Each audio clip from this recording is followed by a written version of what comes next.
Hi friends, எல்லாருக்கும் வணக்கம். எல்லோரும் எப்படி இருக்கீங்க? நல்லா இருக்கீங்களா? Welcome to Sakthi Saravana YouTube channel. இது வந்து தை அமாவாசை காலையில் சுக்கர ஓரையில் சுக்கர தீபம் ஏற்றுறதை பற்றி நான் ஏற்கனவே வீடியோவில் சொல்லியிருக்கேங்க. அந்த தீபம் ஏற்றுறதுக்காக தான் நான் ரெடி பண்ணிகிட்ருக்கிறேன். வெள்ளிக்கிழமை, அமாவாசை, பௌர்ணமி, பஞ்சமி திதி இது வந்து மகாலட்சுமி தாயாருக்கு மட்டும் உரிய நாள் இல்லைங்க. வராகி அன்னைக்கும் ரொம்ப உகந்த நாள் அமாவாசை, பௌர்ணமி, பஞ்சமி திதிகள்லாம். அதனால் வராகி அம்மனையும் அலங்காரம் பண்ணி அவங்களுக்கு ரொம்ப பிடிச்சது அப்படின்னா செவ்வரளி அவங்களுக்கு ரொம்ப பிடிக்கும். மகாலட்சுமி தாயாருக்கு வந்து தாமரை பூவால் அலங்காரம் பண்ணி வச்சுருக்கிறேன்.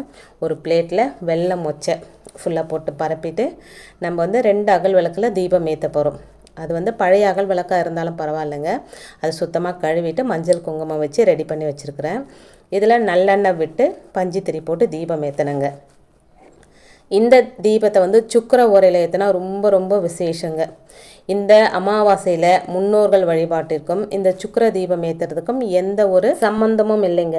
அதாவது முன்னோர் வழிபாடு வேறு, இந்த சுக்கர ஓரையில் சுக்கர தீபம் ஏற்றுறது வேறுங்க. இந்த அமாவாசை நாள் எந்த நாளில் வருதோ அந்த நாளுக்குரிய தெய்வங்களே நம்ம வணங்கலாங்க. நம்ம அந்த அமாவாசைக்குரிய அந்த பலன் நம்மளுக்கு கிடைக்கும். அதோட அந்த நாளுக்குரிய தெய்வங்களுடைய ஆசீர்வாதமும் நமக்கு கிடைக்குங்க. இப்போ நல்லெண்ணெய் விட்டு தீபம் ஏற்றிக்கிறேங்க. இப்போ காலையில் ஏன்னா வந்து அமாவாசை வந்து 8 மணிக்கு மேலே தான் அமாவாசை திதி வந்து ஆரம்பிக்குது. நான் வந்து இது சுக்கர ஓரையில் 6 to 7 இந்த தீபத்தை ஏற்றுறேங்க. உங்களுக்கு இந்த டைமில் ஏற்ற முடியலைன்னா மதியம் 1 to 2 ஏற்றலாம். அப்படி இல்லைன்னா நைட்டு 8 to 9 சுக்கர ஓரையில் ஏற்றும் போது இந்த தீபம் நல்ல பலனை 100% நல்ல பலனை கொடுக்குங்க. ஒருவேளை உங்களுக்கு இந்த டைமில் ஏற்ற முடியல அப்படின்னா மாலை 6 மணிக்கு மேலே 9 மணிக்குள்ளே இந்த தீபத்தை ஏற்றுங்க. இதில் முக்கியமான விஷயம் என்னென்னா கல்கண்டு, 6 கல்கண்டு. 6 அப்படின்றது சுக்கர பகவானுக்குரிய எண். 2 அகல் விளக்குலையும் 6 கல்கண்டு போட்டு நம்ம தீபம் ஏற்றிக்கணுங்க. இந்த டைமில் சுக்கர பகவானோட காயத்ரி மந்திரம் உங்களுக்கு தெரிஞ்சால் சொல்லலாங்க. ஓம் அச்வத் வஜாய வித்மகே தனுரஸ்தாய தீமகி தன்னோ சுக்ர பிரச்சோதயாத். இந்த மந்திரம் தெரிஞ்சால் சொல்லுங்கள். அப்படி இல்லைன்னா ஓம் சுக்ராய நமக, ஓம் சுக்ராய நமக இந்த மந்திரத்தையும் நாம் சொல்லலாங்க. இப்போ தீபம் ஏற்றிட்டு மகாலட்சுமி தாயாரோட அஷ்டோத்திரம் 108 முறை சொல்லலாம். சுக்கர பகவானுடைய காயத்ரி மந்திரத்தை 108 தரம் சொல்லலாம். இது வந்து குபேர யோகத்தை அள்ளி தருபவர் யாருன்னா இந்த சுக்கர பகவான் தாங்க. சுக்கர பகவானுக்குரிய காயத்ரி மந்திரத்தை நம்ம வந்து சுக்கர ஓரையில் வெள்ளிக்கிழமையில் மட்டும் இல்லைங்க, எந்த நாளில் வேணாலும் சொல்லலாம். அதாவது சுக்கர பகவான் காயத்ரியை சொல்லி வழிபடலாங்க. குறிப்பாக ஒவ்வொரு நாள்லையும் வருகிற சுக்கர ஓரையில் இந்த மந்திரத்தை சொல்லி வழிபடும் போது நல்ல பலன் நமக்கு கிடைக்குங்க. இப்போ வராகி அம்மனுக்கும் தாமரை பூ நான் ஒன்று வச்சுக்கிறேங்க. அது வந்து பின்னாடி அவங்களுக்கு வைக்க முடியல, அதனால் அவங்களுக்கு முன்னாடி வச்சுக்கிறேன். மகாலட்சுமி தாயாருக்கு பின்னாடி தாமரை. இப்போ தாமரை இதழால் தான் அர்ச்சனை பண்ணிக்க போகிறேங்க. வெத்தலைப்பாக்கு, வாழைப்பழம் அது ரெகுலராக வைக்கிறது. வெத்தலைப்பாக்கு, வாழைப்பழம், நெல்லிக்காய் இருந்தால் வைங்க. மகாலட்சுமி தாயாருக்கு ரொம்ப ரொம்ப பிடிச்சது நெல்லிக்காய். நான் அதுக்கப்புறம் ஒரு இலந்த காய் வச்சுருக்கேங்க. நிறைய கல்கண்டு போட்டு பால் வச்சுருக்கேங்க. ஏலக்காய் தட்டி போட்டு பால், இது தாங்க நைவேத்தியமாக வச்சுருக்கிறேன். பால் வைக்க முடியலன்னா வெறும் கல்கண்டு கூட வச்சுக்கலாம். கல்கண்டு வந்து சுக்கர பகவானுக்கு ரொம்ப ரொம்ப பிடிச்சது. அதோட நான் வந்து அந்த வெள்ளி இதில் வந்து காசு வச்சுருக்கேன் இல்லைங்களா, 90 நாள் நம்ம வந்து அந்த காசை வச்சு வழிபடும் போது நல்ல பலன் கிடைக்கும்னு சொல்லிட்டு அதையும் வச்சுருக்கிறேன். மகாலட்சுமி தாயாருக்கு மிகவும் பிடித்த துளசி இலைகளை வச்சுருக்கேன். இன்றைக்கி காலையில் குளிக்கும்போது ஒவ்வொருத்தரும் குளிக்கும்போது 2 துளசி இலைகளை போட்டு குளித்தா நாமளே சுத்தம் செஞ்சுக்கிற மாதிரி, கிளஸ்ஸிங் பண்ணிக்கிற மாதிரி இருக்கும். நான் ஏற்கனவே வீடியோவில் சொல்லியிருக்கிறேன். எத்தனை பேர் குளிச்சிங்க துளசி இலை போட்டு அப்படின்னு எனக்கு கமெண்ட்டில் சொல்லுங்கள். இது வந்து இன்றைக்கி தான் அப்படின்னு கிடையாதுங்க. நீங்கள் வந்து செவ்வாய்க்கிழமை, வெள்ளிக்கிழமை அது மாதிரி குளிக்கும்போது 2 துளசி இலைகளை நீங்கள் குளிக்க தண்ணீரில் போட்டு குளித்து பாருங்கள்.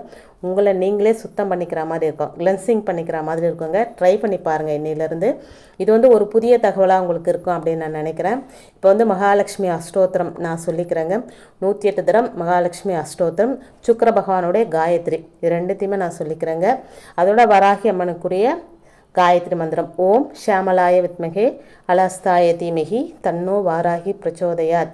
இந்த மந்திரத்தையும் ஒரு 5 தரம் சொல்லிக்கிறேங்க. 5 அப்படின்றது வராகி அன்னைக்கு மிகவும் பிடித்த எண், அதனால் அவங்களுக்கு 5 தரம் அப்படி சொல்லிக்கிறேன். அதோட இந்த காசு வச்சுருக்கிறோம் இல்லைங்களா, இந்த காசுக்கு வந்து வெள்ளிக்கிழமை நம்ம குங்கும அர்ச்சனை நான் பண்ணிக்கிறேங்க. டெய்லியும் பண்ணலாம். டெய்லி பண்ண முடியாத சூழ்நிலை இருக்கிறதுனால நான் வெள்ளிக்கிழமை இந்த காசுக்கும் அர்ச்சனை, அதாவது குங்கும அர்ச்சனை பண்ணிக்கிறேங்க. இந்த வழிபாடெல்லாம் நான் காலையில் பண்ணிக்கிறேன். அதாவது சுக்கிரவாரை 6 to 7 இந்த வழிபாடு நான் பண்ணிக்கிறேங்க.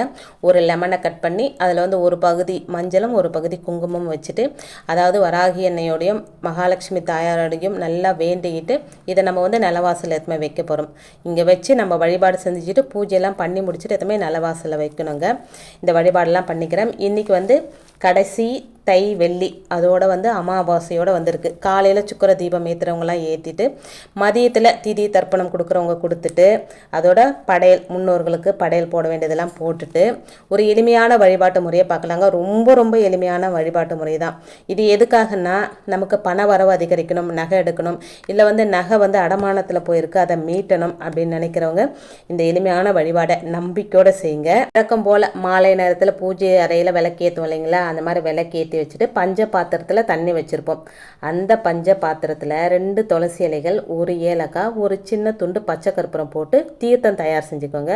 மகாலட்சுமி மனசார வேண்டிக்குங்க. முடிஞ்சால் அடமானம் வச்சுருப்பீங்க இல்லைங்களா, அந்த சீட்டை எடுத்துகிட்டு வந்து மகாலட்சுமி தாயாரோட பாதங்களை வச்சுருங்க.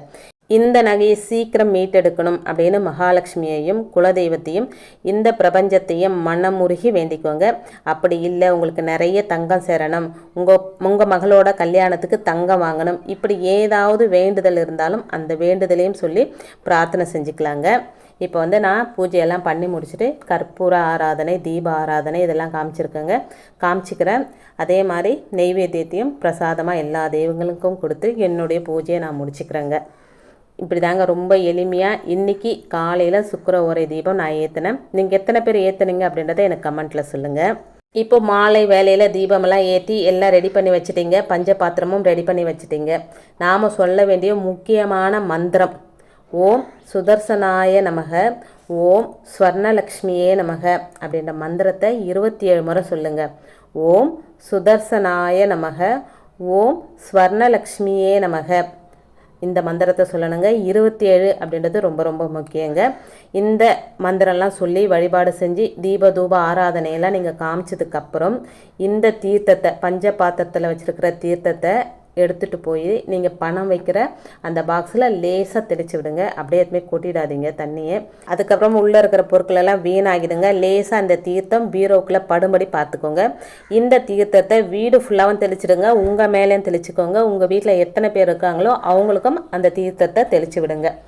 இன்றைக்கு முன்னோர்களுடைய ஆசீர்வாதம் கிடைக்கக்கூடிய அமாவாசை திதியும் சேர்ந்து வந்திருக்குங்க. உங்களுடைய வேண்டுதல் சீக்கிரமாகவே பலிக்குங்க. முன்னோர்களுடைய ஆசீர்வாதமும் கிடைக்கும், மகாலட்சுமி தாயாரோட அனுகிரகமும் கிடைக்கும், இந்த பிரபஞ்சத்தோட அனுகிரகமும் நமக்கு கிடைக்கும் அப்படின்னு சொல்லப்பட்டிருக்குங்க. இந்த பரிகாரத்தை யார் வேணாலும் செய்யலாங்க. வீட்டில் இருக்கிற ஆண்கள், பெண்கள், குழந்தைகள் யார் வேணாலும் செய்யலாங்க. இந்த பரிகாரம் வந்து லக்ஷ்மி கடாட்சத்தை கொடுக்கும். உங்கள் வீட்டில் இருக்கிற தங்கம் நிரந்தரமாக தங்க இந்த பரிகாரத்தை செய்யலாங்க. வீட்டில் இருந்த கொஞ்சம் நஞ்சம் தங்கம் வெள்ளி கூட அடகு கடையில் போய் அடிக்கடிக்கு உட்காந்துடுது, அதை மீட்கணும் அப்படின்னு நினைக்கிறவங்களும் இன்னைக்கு இந்த பரிகாரத்தை செய்யலாங்க. இன்னைக்கு வெள்ளிக்கிழமை, அதுவும் தை மாதத்தில் வந்திருக்கக்கூடிய கடைசி வெள்ளிக்கிழமை அமாவாசை திதியோடு சேர்ந்து வந்திருக்குங்க. பொதுவாகவே அமாவாசை பௌர்ணமி திதிகளில் நாம் வைக்கிற வேண்டுதல் இந்த பிரபஞ்சத்துக்கிட்ட உடனே நடக்கும் அப்படின்றது நம்ம முன்னோர்களுடைய கருத்து. நிறைய பேர் அதை செஞ்சுக்கிட்டு வராங்க, அதனால நல்ல பலனையும் அடைஞ்சிருக்காங்க. இன்றைக்கி மாலையில் 6 மணிக்கு இந்த வழிபாட்டை மேற்கொள்ளுங்க. நிச்சயம் உங்கள் பணம், நகை, கடன் சம்பந்தப்பட்ட பிரச்சனைகளுக்கு நல்லதொரு விடிவு காலம் பிறக்குங்க. நம்பிக்கையோடு செய்யுங்க, எல்லாம் நல்லதே நடக்குங்க. ரொம்ப எளிமையான பரிகாரம் தான். பஞ்ச பாத்திரத்தில் சில பொருட்களை போட்டு அதை வீடு ஃபுல்லாக தெளிக்க போகிறோம். இதை விட எளிமையான பரிகாரம் வழிபாட்டு முறை இந்த உலகத்தில் வேறு எதுவுமே இல்லை அப்படின்னு தாங்க சொல்லணும். இதை வந்து எல்லாராலையுமே செய்யக்கூடிய ஈஸியான ஒரு பரிகாரம் தான். அதனால் நம்பிக்கையோடு செய்யுங்க. நம்பிக்கை இல்லாமல் எந்த ஒரு எந்த ஒரு பரிகாரத்தையும் நீங்கள் செய்யாதீங்க. இப்போ வராகி அம்மனுக்கு நான் வந்து அந்த பாலை கொடுத்துக்கிறேங்க. எவ்வளோ அழகாக எடுத்துக்கிட்டாங்க பாருங்கள். ரொம்ப மனசுக்கு நிறைவாக காலையில் இந்த பூஜை பண்ணிட்டேன். சாயந்தரம் வந்து கல்லுப்பு வச்சு செய்கிற பரிகாரமும் இருக்குங்க. அதை நான் சாயந்தரம் செய்யும்போது உங்களுக்கு காட்டுறேங்க. அதுவும் எளிமையான பரிகாரம் தாங்க.